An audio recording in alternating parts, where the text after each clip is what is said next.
ഇത് പേരെന്താ? ഓ കിടിലോടി പോണ്ടസ് ആമക്കണവ. Okay okay. കണവയാണിത്, നല്ല ഫ്രഷ് കണവയാണ്. ഇത്ര വർഷമൊന്നുമല്ല. അടുത്ത കണവ നമ്മളെ മര്യനാടില്ലേ, മര്യനാടത്തെ അത്ര മീനും അത്ര റേറ്റ് ആകുമ്പോൾ എനിക്ക് ഇവിടെ തോന്നിയില്ല. അതൊരു കാര്യമുണ്ട്. നമ്മളിപ്പോൾ ഒന്നാമത്തെ കാര്യം മരിയനാട് കടപ്പുറത്ത് നമ്മൾ പോണ സമയം നമുക്കറിയാം മീൻ വരണ സമയം എപ്പോഴാണെന്നൊക്കെ. നമ്മളിവിടെ രണ്ടും കെട്ട നേരത്താണ് ഇവിടെ വന്നത്. അതെ, വിഴിഞ്ഞത്തൊന്നും നമ്മൾ മീൻ എടുത്തിട്ടില്ല. അപ്പം നമുക്ക് ഇതിനെക്കുറിച്ചൊരു ഐഡിയ ഇല്ല.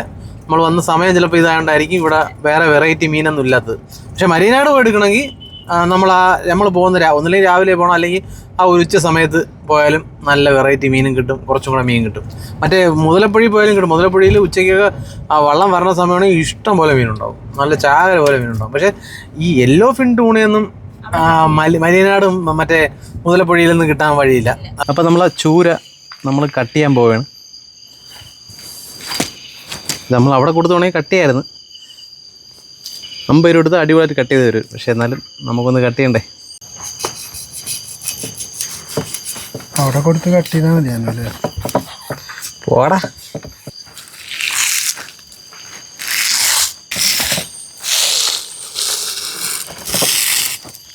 മീൻ ഫ്രഷ് അല്ലേ കേട്ടോ? ഓ ഫ്രഷ് എന്ന് പറഞ്ഞാൽ കട്ട ഫ്രഷാണ്. ചത്ത ഫ്രഷാ, കട്ട ഫ്രഷാണ്.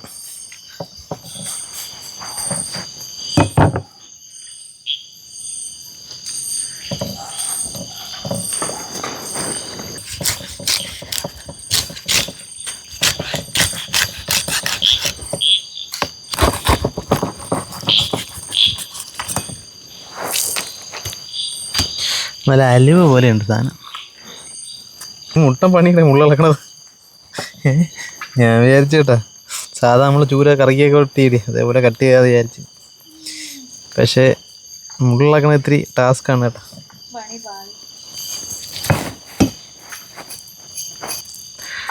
എന്നാൽ ഇത് നമ്മൾ വിചാരിച്ച മീൻ അത് എത്ര വലിയ മീനായിരുന്നേ.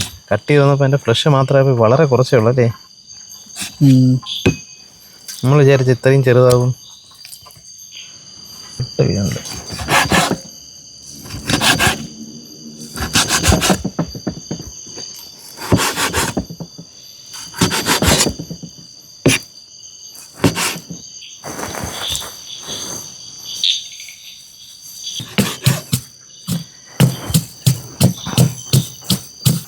പരിപാടിയൊക്കെ കട്ട് ചെയ്ത് കഴിഞ്ഞ് നല്ല അലുവ പോലെ ഞാൻ കട്ട് ചെയ്തിട്ടുണ്ട്. ഇനി അതിനെ വൃത്തിക്ക് കഴുകിയിട്ട് മഞ്ഞളും ഉപ്പ് പുരട്ടി വെക്കണം.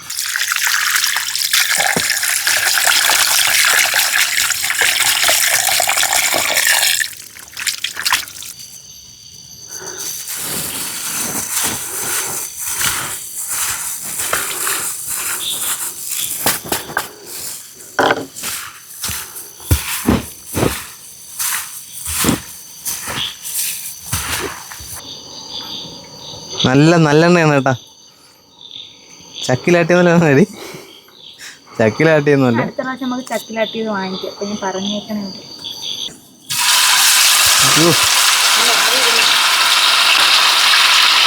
2 പ്രാവശ്യമായിട്ട് പിടിച്ചെടുക്കാം.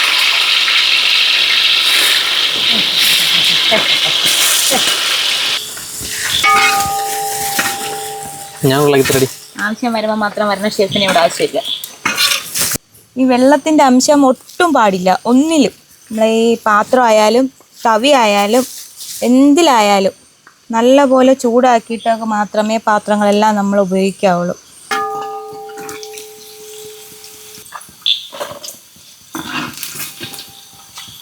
അപ്പോൾ നമ്മളെ മീനൊക്കെ നല്ല മൊരിഞ്ഞ് സെറ്റായിട്ടുണ്ട്. സൗണ്ട് കേട്ടാ നല്ല കിടിലായി. ഇനി ഇതിന് നമുക്ക് അച്ചാറിടാനുള്ള പരിപാടി നോക്കാം. നമ്മൾ വറുത്ത നല്ലെണ്ണയിലോട്ട് തന്നെയാണ് ബാക്കിയെല്ലാം നമ്മളിനി മൂക്കി ചേർക്കാൻ പോകണം. ഇതെല്ലാം മൂക്കിട്ട് ഇത് പടയുന്ന മൂത്ത് ടപ്പന മൂത്ത് കേട്ടോ. നമുക്ക് ഇഞ്ചി മാറ്റി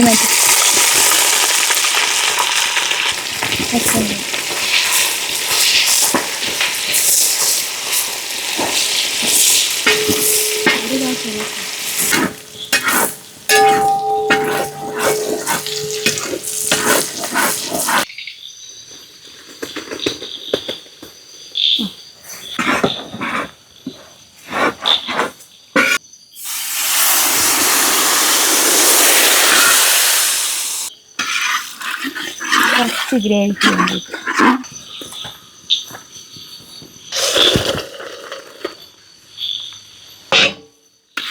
നല്ലോണം തിളച്ച് എണ്ണ തെളിഞ്ഞ് വരുന്നത് വരെ ആക്കിയെടുക്കണം.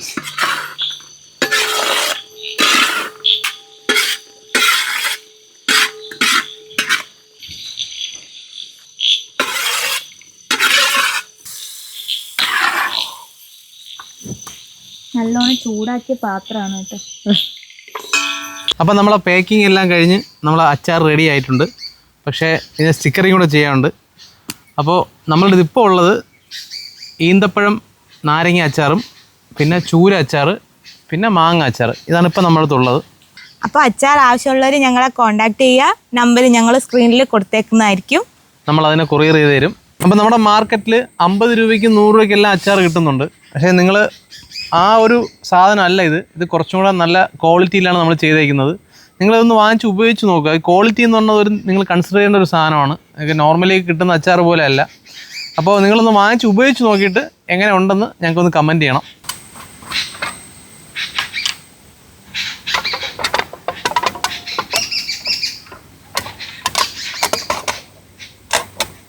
നല്ല കുത്തരി ചോറും നല്ല ചൂര അച്ചാറും ഉണ്ടെങ്കിൽ വേറെ ഒരു കറിയുടെ ആവശ്യമില്ല.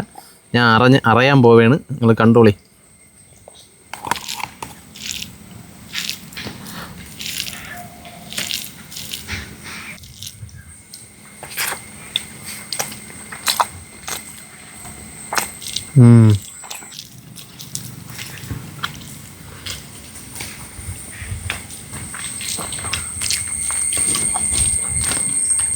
കൊള്ളാം.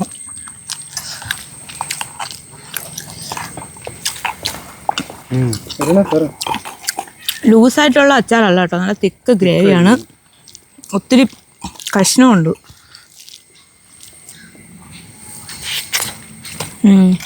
യമ്മി.